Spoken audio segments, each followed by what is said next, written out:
Strangely, while there has been complete cooperation for assistance between centre and state or BJP and the Kerala parties, but between Chief Minister Pinarayi Vijayan and also Home Minister Amit Shah, there was a political showdown. And also day after Rahul Gandhi claimed permission was denied to land in the landslide hit Wayanad, BJP upped the ante against him. BJP is now citing Union Minister George Kurian's visit to the landslide hit area in time and asked Gandhi's if George Kurian's plane can land in such an affected site, why couldn't Rahul Gandhi's, claiming that it's just an excuse to not visit Wayanad. However, we know that the Gandhi siblings have now arrived in Wayanad and are en route to the affected areas. Kerala's, and this is Union Minister George Kurian who's visiting Kerala's affected areas yesterday itself as these images came in to assess the ongoing rescue operation. अब तक क्यों नहीं गए? बहाना उन्होंने दिया कि अपने चार्टर्ड प्लेन वहां लैंड नहीं हो पाएंगे, इसलिए हम नहीं जा रहे हैं। अपने सेंट्रल मिनिस्टर जॉर्ज कुरियन साहब पिछले 3 दिन से वहां जमीन पे हैं। रेस्क्यू रिलीफ ऑपरेशंस को खुद वो पर्सनली प्राइम मिनिस्टर के डायरेक्शंस पे वो उसको सुपरवाइज कर रहे हैं। जॉर्ज कुरियन साहब का प्लेन लैंड हो सकता है, पर युवराज और प्रियंका जी का प्लेन लैंड नहीं हो सकता है क्या? This shows their commitment to the people who elected them.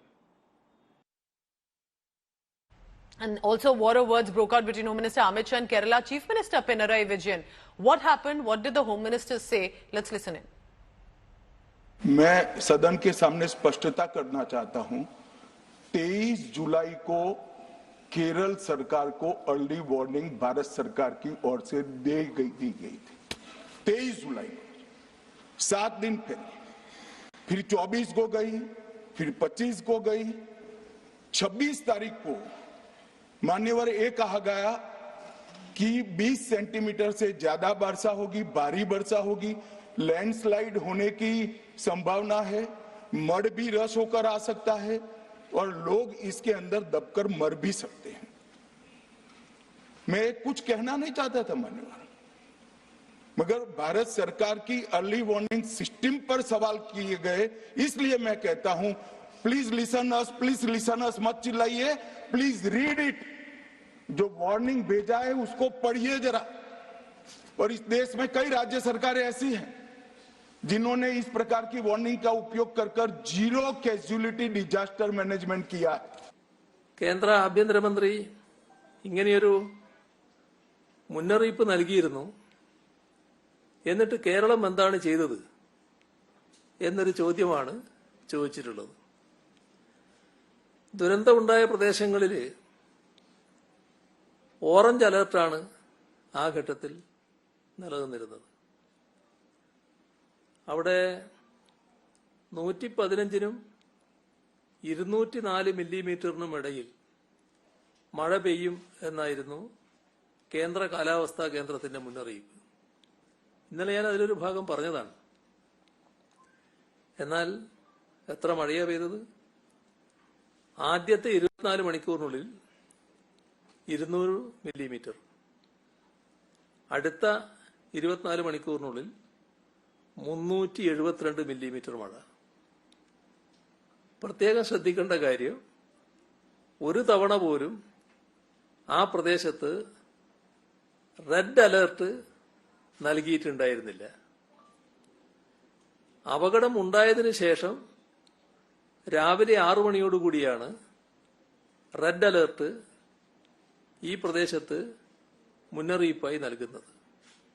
National calamity है, इसके लिए भारत सरकार एक इंस्टीट्यूट अभी 15 दिन पहले हम ओपन किया है, नेशनल लैंडस्लाइड फोरकास्टिंग सेंटर। हम जिधर लैंड का होने का जगह है उस जगह पे हम इक्विपमेंट लगाकर आने वाले दिन में पूरा पहले से ही अलर्ट करने का एक इंस्टीट्यूट खोले हैं।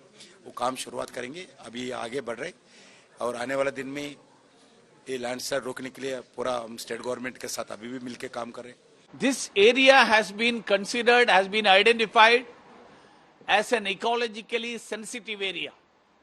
In spite of that, more than 300 illegal constructions are there. No action has been taken to remove those. Rahul Gandhi has been member of parliament representing Wayanad for the last 1800 days. He didn't raise a single 0-hour issue on the matter of the ecological problems being faced by Wayanad.